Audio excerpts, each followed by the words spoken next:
Assalamualaikum warahmatullahi wabarakatuh. Studi kasus mata kuliah kecerdasan majemuk dengan dosen pengampu Bunda Roza Yenita MPD. Di sini saya mengambil judul nomor 1 tentang jelaskan setiap guru perlu mengintegrasikan keterampilan dan subketerampilan untuk mencapai tujuan yang diharapkan supaya dapat mengetahui kecerdasan tujuannya supaya dapat dikembangkan. Assalamualaikum warahmatullahi wabarakatuh. Nama saya Cucu Aila, NIM 18620501778, Prodi PG PAUD, kelas NR3, Universitas Pancasakti, Bekasi. Baiklah, saya akan mencoba memaparkan tentang studi kasus tersebut. Pendidikan anak usia dini merupakan salah satu bentuk penyelenggaraan pendidikan yang menitikberatkan pada peletakan dasar beberapa arah, yaitu pertumbuhan dan perkembangan fisik, kecerdasan, dan sosial emosional. Pengertiannya yaitu, pertama, keterampilan sosial adalah kemampuan mengatasi segala permasalahan yang timbul sebagai hasil dari interaksi dengan lingkungan. 2. Keterampilan sosial bukan sesuatu yang dibawa dari lahir, tetapi perilaku yang dipelajari dari kehidupan sehari-hari anak. Ketiga, permainan tradisional syarat akan nilai-nilai budaya yang tinggi sehingga sangat dapat diajarkan kepada anak. Ciri khas permainan tradisional. Pertama, permainan tradisional dalam bermainnya memerlukan tatap muka antar pemain. Kedua, banyak bergerak. 3, dilakukan bersama-sama. 4, interaksi antar pemain. 5, melatih kreativitas anak, mengembangkan kemampuan motorik anak, melatih jiwa sportivitas anak, mempererat persahabatan, dan melatih anak untuk bekerja sama dengan kelompok. Keterampilan sosial anak melalui permainan tradisional. Menurut Padmonodewo dalam Damar Mulia 2004-163 bahwa melalui bermain dimungkinkan anak akan berpikir lebih banyak, menghubungkan satu peristiwa dengan peristiwa lain yang pernah dialami anak, dan membuat anak lebih mampu mengekspresikan pemikiran dan perasaan anak. Dalam bermain, anak-anak tidak hanya mengembangkan kemampuan tubuh, otot, koordinasi gerakan, namun juga kemampuan berkomunikasi, berkonsentrasi, dan keberanian mencetuskan ide-ide kreatif anak. Nilai-nilai kehidupan seperti cinta, menghargai orang lain, kejujuran, sportivitas, disiplin diri, dan kemampuan menghargai orang lain akan diperoleh dari interaksi dengan orang lain saat bermain bersama. Integrasi keterampilan. Keterampilan motorik halus dan motorik kasar dapat diperoleh anak secara alami melalui bermain. Namun meskipun demikian, banyak hal yang dapat menghambat proses alami ini terjadi tidak secara maksimal.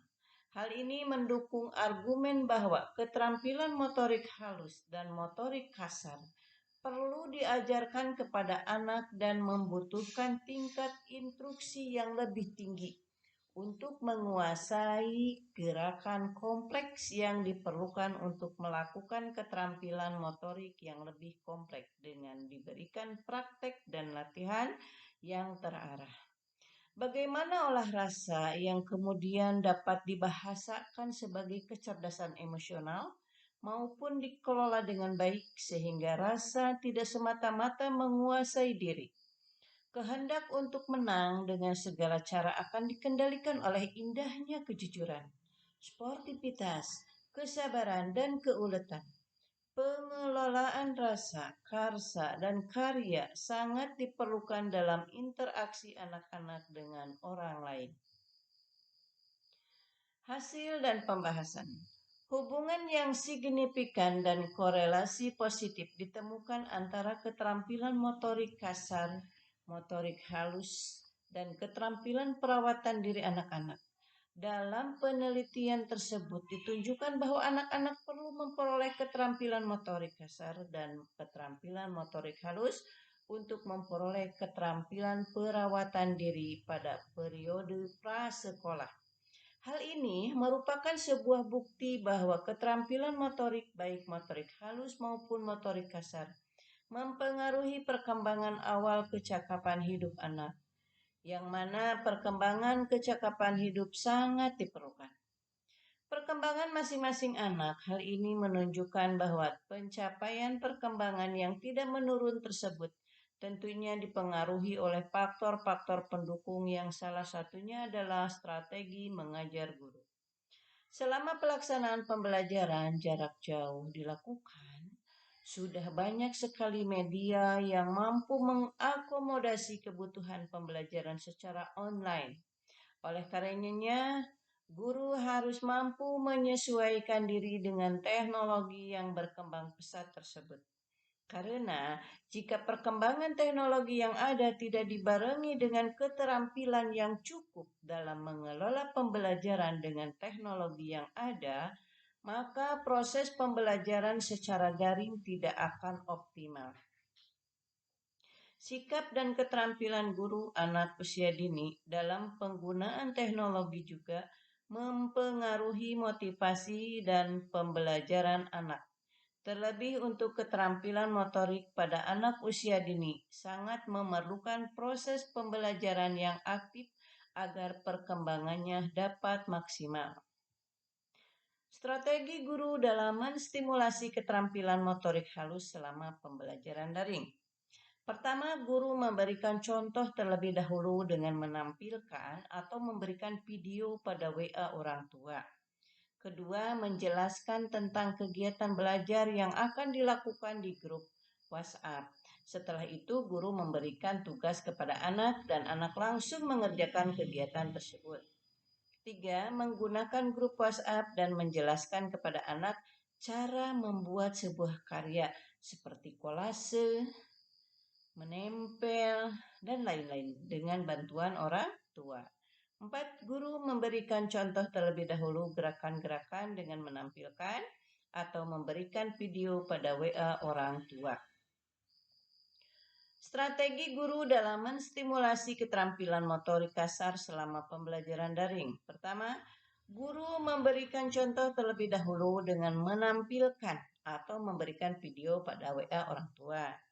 Kedua, menjelaskan tentang kegiatan belajar yang akan dilakukan di grup WhatsApp. Setelah itu, guru memberikan tugas kepada anak dan anak langsung mengerjakan kegiatan tersebut. Tiga, memberikan arahan kepada orang tua untuk membantu dan mendukung anak melakukan kegiatan fisik ringan selama di rumah. 4. Guru memberikan contoh terlebih dahulu gerakan-gerakan dengan menampilkan atau memberikan video pada WA orang tua. Dengan metode praktek langsung, strategi guru dalam menstimulasi keterampilan motorik halus dan kasar selama pembelajaran daring. Pertama, menggerakkan jari untuk mengambil benda, menggambar, meniru garis, praktek langsung dengan melakukan kegiatan seperti senam melalui gerak dan lagu. Dua, mengajak anak melakukan kegiatan menjimpit, meremas benda-benda di rumah yang dapat menstimulasi motorik halus anak atau mengarahkan anak bergerak sesuai instruksi untuk bergerak sesuai musik. 3. Memberikan contoh kegiatan meronce atau menggunting pola yang kemudian anak harus mempraktekkan kegiatan yang sama. Atau salah satu strateginya guru mengajak anak menyiram tanaman rumahnya. 4. Setiap sebelum memulai belajar, mengajak anak untuk merenggangkan jari-jari dengan diiringi lagu yang seru. Menyiapkan gerakan tari atau gerakan yang disesuaikan dengan tema, dan kemudian mengajak anak untuk mempraktekkan gerakan-gerakan tersebut sesuai urutan. Mungkin itu yang dapat saya paparkan. Mohon maaf apabila banyak kesalahan. Wassalamualaikum warahmatullahi wabarakatuh. Terima kasih.